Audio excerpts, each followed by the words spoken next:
నమస్తే. ఇన్నాళ్ళు నన్ను సపోర్ట్ చేస్తూ, ఎంకరేజ్ చేస్తూ మీ ప్రేమని నాకు అందిస్తున్న ప్రతి ఒక్కరికి కృతజ్ఞతలు. అలాగే ఈ వీడియో కూడా ఖచ్చితంగా మీకు ఉపయోగపడుతుంది. లైక్, షేర్ అండ్ సబ్స్క్రైబ్ చేసి మీ సపోర్ట్‌ని నాకు అందించండి. అలాగే ఈ వీడియో పట్ల మీకున్న అభిప్రాయాన్ని కామెంట్ సెక్షన్‌లో కామెంట్ చేసి తెలియజేయండి. ఇప్పుడు వీడియోని చూద్దాం. నమస్తే. Welcome to our channel. నేను పద్మిని. ప్రస్తుతం మనతో పాటు ప్రముఖ ఆధ్యాత్మికవేత్త, దత్త ఉపాసకురాలు, శ్రీపాద శ్రీవల్లభ దత్తపీఠం వ్యవస్థాపకురాలు శ్రీమతి లతా దత్త గారు మనతో పాటు ఉన్నారు. మాట్లాడదాం. అక్క నమస్తే అక్క. నమస్తేరా. అక్క, దత్తానుగ్రహం కావాలి మాకు అని కోరుకునేటటువంటి వాళ్ళు ఎవరు ఉండరు. ఖచ్చితంగా ఆయన భక్తులైనప్పుడు ఖచ్చితంగా ఆయన పరిపూర్ణమైనటువంటి అనుగ్రహం మాకు కావాలి అని అంటుంటారు. రకరకాలుగా శతమంగళ స్తోత్రం చేసేవాళ్ళు ఆ స్తోత్రాన్ని చేసుకుంటారు. ఇక పాదుకా పూజ, ప్రత్యేకించి పాదుకలు ఎలా చేసుకోవచ్చు, ఎలా పాదుకలు ఇంట్లో ఉండాలి ఇత్యాది విషయాలు ఆల్రెడీ మీరు చెప్పారు. అవును. అలాగే ఇంకేమైనా ఉన్నాయక్క? అంటే కొంతమందికి కొన్ని మనసుకు హత్తుకుంటాయి, వీటిని ఖచ్చితంగా చేసుకుని స్వామికి దగ్గర అవ్వచ్చు అని అనుకుంటారు. ఇంకేమైనా పద్ధతులు ఉన్నాయా స్వామి అనుగ్రహం కోసం? ఉన్నాయిరా పద్మిని. దత్తాత్రేయ స్వామి ఎప్పుడు కూడా చిట్టి తంత్రాలు చెప్తారు. అంటే చిట్టి చిన్న తంత్రాలు. చిన్నవి. దత్తాత్రేయ స్వామి విధానాలే చాలా గుప్తంగా, చాలా అంటే ఇంకా ఆయన అనుగ్రహం కావాలి అని పరితపించే వాళ్ళ కోసం ఈ చిన్న చిన్నగా చేసుకోవచ్చు తంత్రం. అన్నమాట. తంత్రం అంటే భయపడక్కర్లేదు. తంత్రం అంటే ప్రక్రియ అని అర్థం. ప్రక్రియ అంతే. ఉమ్, తంత్రం అంటే ప్రక్రియ. అదేదో ఆ, అఘోరి తంత్రాలు ఆ, కాదు. రైట్.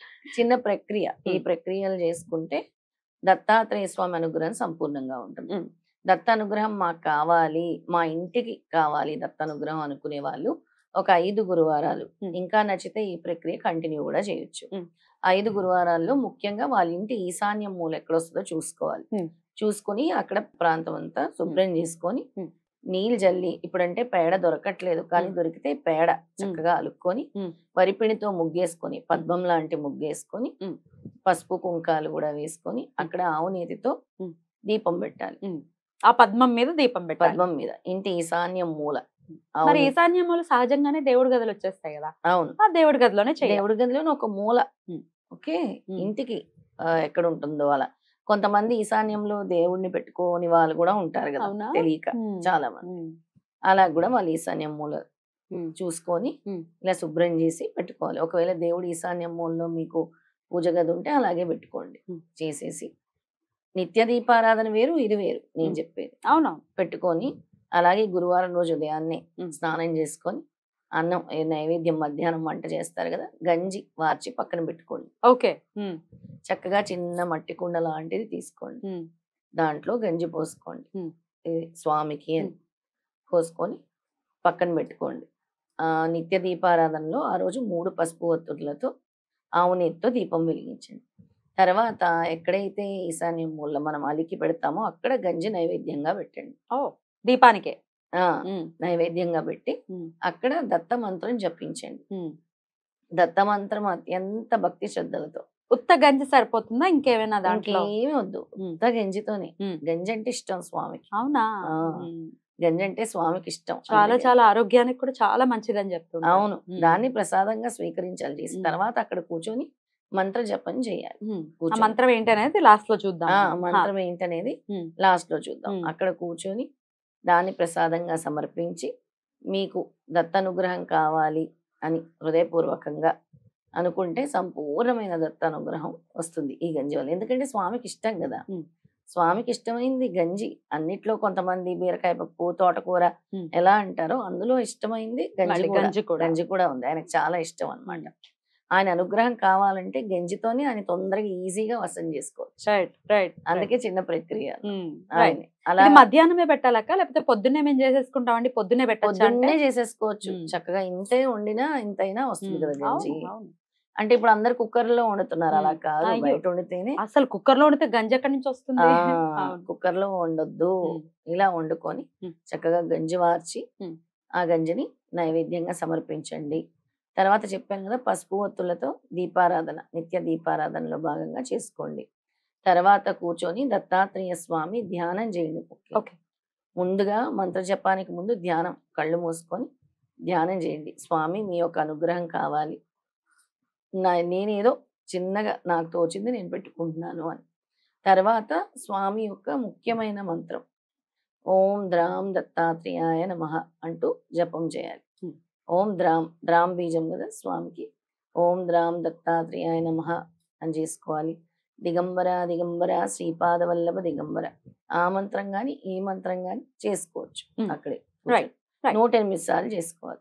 చేసుకొని తర్వాత ఈ గంజిని ప్రసాదంగా స్వీకరించండి. ఎంటిలిపాది కూడా ఇంటిల్లపాది ప్రసాదంగా స్వీకరించండి. తర్వాత మీకు ఏదైనా మీ ఇంట్లో నెగిటివ్ ఎనర్జీగా అనిపిస్తే ఈ ఏదైతే ఈ గంజి పెట్టారో దాన్ని కూడా ఆ ఇంటి నలుమూలలా కూడా మీరు వేసుకోవచ్చు. జల్లొచ్చు. ఎక్కువగా కాదు, కొంచెం. రైట్. అద్భుతం. మంత్రజపం అయిన తర్వాత 108 సార్లు చేయాలి మంత్రజపం. ఇలా గురువారం 5 గురువారాలు చేయాలి. ప్రతి గురువారం చేయాలి. ఒకటే మాల చేయాలి అని అంటే 10 మాలలు చేస్తే ఇంకా మంచిది మీకు సమయం ఉంటే. దత్తానుగ్రహం కావాలంటే స్వామి పాదాలు ఎంత చేస్తే అంత. అలా 5 వారాలు చేస్తే చాలా మంచిది. 5 వారాలు 10 మాలలు. రైట్. 10 మాలలు అంటే 1008 సార్లు. 1008 సార్లు అవుతుంది. ఖచ్చితంగా చేసుకోవచ్చు. ఓం ద్రాం దత్తాత్రేయ నమః. చాలా ఈజీగా అయిపోతుంది. ఓం ద్రాం దత్తాత్రేయ నమః దిగంబర దిగంబర శ్రీపాద వల్లభ దిగంబర దిగంబర దిగంబర అవధూత చింతన దిగంబర. రెండు కలిపి చేయమని. రెండు కలిపి. రైట్. రైట్ అక్క. అయితే దత్తానుగ్రహం ఉంటే ఇక తిరుగులేదు, ఇక అది ఇది అని ఏం అక్కర్లేదు, ఏ కోరికైనా నెరవేరుతుంది. అయినప్పటికీ దేనికోసం చేయొచ్చు అని అంటే ఏం చెప్తారు ప్రేక్షకులకి? ముందు దత్తానుగ్రహం దేనికి? నీలోని మార్పు కోసమే. దత్తాత్రేయ స్వామి భక్తులందరూ కూడా పద్మిని ముందు స్వామి కోరుకునేది వాళ్ళలో మార్పు. నీలో ఇది వరకు అహంకారం ఉంటే అహంకారం దొరుకుతుంది, నీలో ఈర్ష్య ఉంటే ఈర్ష్య పోతుంది. నీ మనసులోని భావనలన్నీ కూడా మారుస్తూ ఉంటారు దత్తాత్రేయ స్వామి. మీకు సంపూర్ణమైన గురు అనుగ్రహం కోసం, గురువు ఉంటే చాలు నాకు, నా జీవితం అంతా బాగుంటుంది, నాకు సరైన మార్గాన్ని చూపిస్తారు గురువు అనుకునే వాళ్ళని తొందరగా అనుగ్రహిస్తారు స్వామి. అంటే ధర్మబద్ధమైన కోరికలతో కూడా మీరు పూజించవచ్చు, అవుతాయి. కానీ అదే పనిగా కోరికలు కోరికలు కోరికలు స్వామిని ఒక వ్యాపారంగా చూడకూడదు.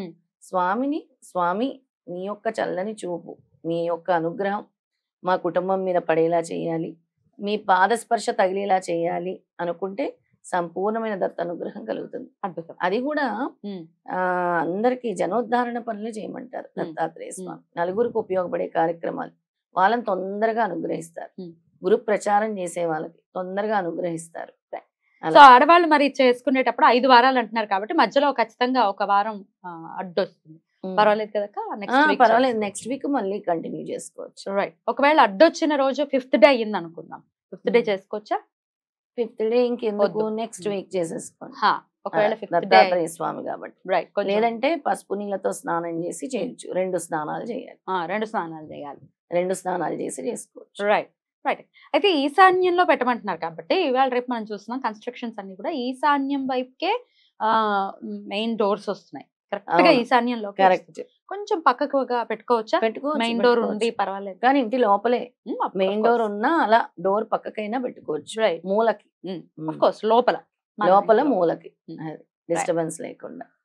చాలా బ్యూటిఫుల్ గా ఎక్స్ప్లెయిన్ చేశారక్క. ఖచ్చితంగా ఈ రెమెడీ ఏదైతే ఉందో ఖచ్చితంగా చేసుకుని స్వామి అనుగ్రహాన్ని పొంది, ఇక ఆయన అనుగ్రహం ఉంటే అన్ని ఉన్నట్టే కాబట్టి ఆయన అనుగ్రహాన్ని మన వాళ్ళు పొందాలని మనస్ఫూర్తిగా కోరుకుంటూ చాలా బ్యూటిఫుల్ గా ఎక్స్ప్లెయిన్ చేశారక్క. కృతజ్ఞతలు. జై గురుదత్త. శ్రీ గురుదత్త.